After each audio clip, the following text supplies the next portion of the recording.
Tips on Explorer of the Seas that you won't see on Royal Caribbean's website. Today I'm going to be sharing them with you, so stick around. Cabin location doesn't always matter. Why is this? Because you always want to get a balcony. If you get seasick, it's going to make all the difference in the world. And when you are leaving a port and you want to be in your bedroom, then you can just go outside and take a beautiful view of the country, city that you're in. If you have an ocean view window, that one's good, but if you get seasick, you're gonna have to take the elevator up, then you're gonna have to go to the upper deck, and in the upper deck, you're gonna get fresh air, but it's going to be quite an experience. Number 2 is all-inclusive dining and the restaurants that you have to pay for. So with the all-inclusive dining, you get 2 options. You can go to the buffet or you can go to a restaurant, and for that you get dinner reservations ahead of time, and you get to choose the time in which you go, and they have a designated table for you.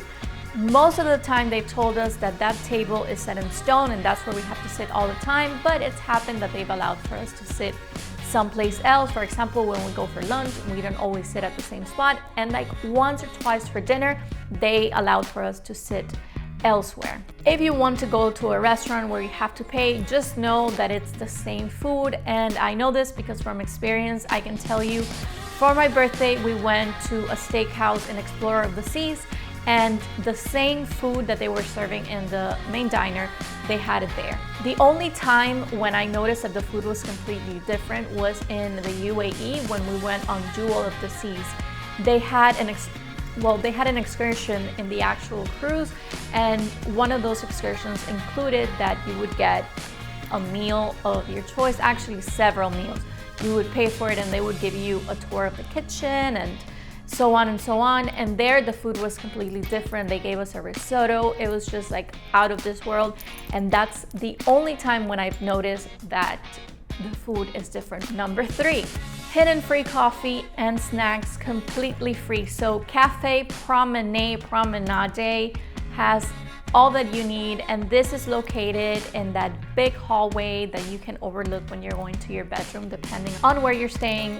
But in there you can find pizza, you can find bread, and there's a little bit of everything. And if you have the card for the coffee, the one that you pay for ahead of time, there they have a Starbucks, and there's where you get your espresso. But when I mean coffee that's free, I mean, for example, American coffee, that they offer it, and they also offer that in the main buffet.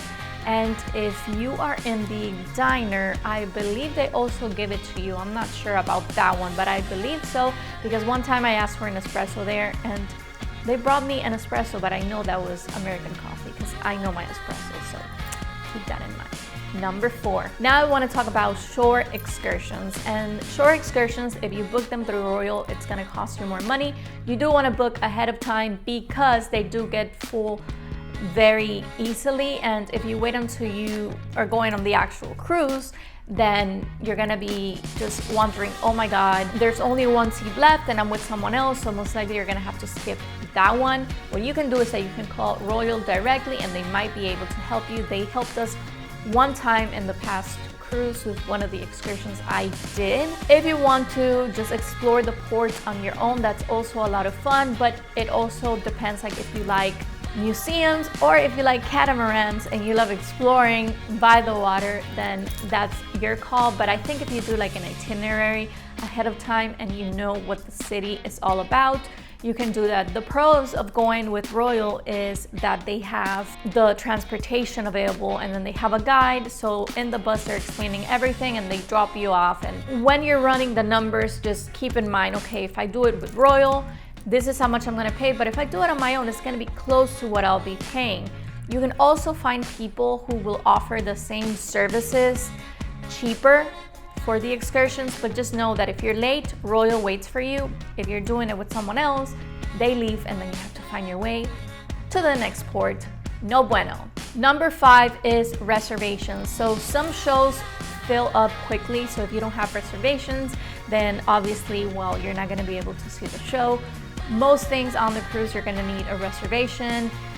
What you can do is that you can go to guest services and you can talk to them, and if there's any availability, like if someone doesn't go, then you might be able to get in. But just know that with cruises, you have to do things in advance. You're planning for the vacation. Don't wait until you're on the ship to make decisions because it's going to be more expensive. And by the way, in the actual cruise, they have a person who is in charge of entertainment, and there's a channel that tells you all of the events that are going on the cruise, and that includes obviously shows. Internet packages, well, you pay for one device, but it has its trick. I don't do it. But what I'm trying to say with this is that it makes all the difference. I had it when I was on the cruise. We had sea days, and the internet is actually very good, very reliable, and high speed. I do have also T-Mobile, so when I'm in Europe and I'm just exploring whatever city or country I'm in, that free internet from T-Mobile really makes all the difference. So we get unlimited data, unlimited, but it's not really unlimited. What it means is that we get high-speed data for the first, I think, like 20-30 gigs, and then after that it slows down. So if you do an Instagram live, if you do a YouTube live, it's gonna eat up the data. I know it because that happened to me. And then you get the internet on the cruise, so it compensates. But if you get the one from T-Mobile that I have, well, let's say you exceed the high-speed data, after that happens, you can send text messages and it works just fine if you want to use it for that. Even if the data high-speed package ran out, then you can still send text messages and they work just fine.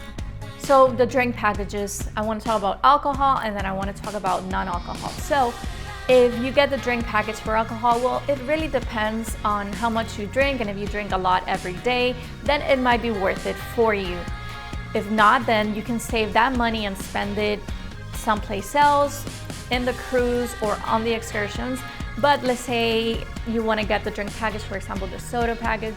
I honestly don't get it. I don't drink soda anymore. Back in the day I did, but I don't drink soda anymore. And for me, I found lemonade. As you guys know, like, we didn't ask if it was included, they just gave it to us, but it turns out that it's available and you can go to the buffet and you'll find it there, or if not, you ask for it at dinner. If you want to buy a soda, then they're gonna charge the account. Honestly, I think you'll be fine with the coffee, with the water, and with the lemonade, because the lemonade is delicious.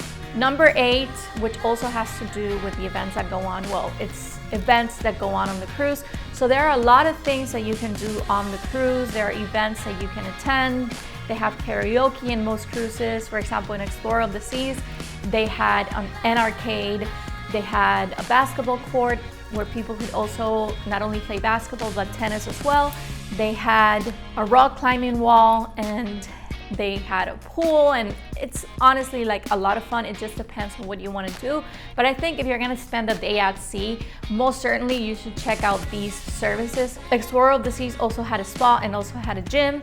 So if those are things that you want to do, for example, for free and not pay for an event or not pay for a show, then for sure look for those fun things that you can do on Explorer of the Seas without paying a penny. Number 9, which I have a video about this, is port day versus sea day. So port days are the days that you go on the excursions. That could get crowded, but just know that when it happens, they're gonna give you a number and then they're gonna ask you to sit at a specific location where they have the theater. So people go and they sit there, they have a number that they use, and then they take you outside, and then the travel guide usually has a flag, and then they guide you, hey, this is your bus, this is where you're going, and so on and so forth. I believe that only works for people who are doing it through Royal. And then obviously you have to go outside, and I've seen people with a little sign that says, oh, this excursion, so I believe that could be the third party. I've never done it through a third party. So that's a lot of fun. You get to go on the excursion, you get to explore, or if you want to do it on your own, I recommend the excursion. So now, when it comes to sea day, it goes back to what we were saying, things get filled up very quickly, so you do want to make reservations. Just know that the pool area in Explorer of the Seas is small.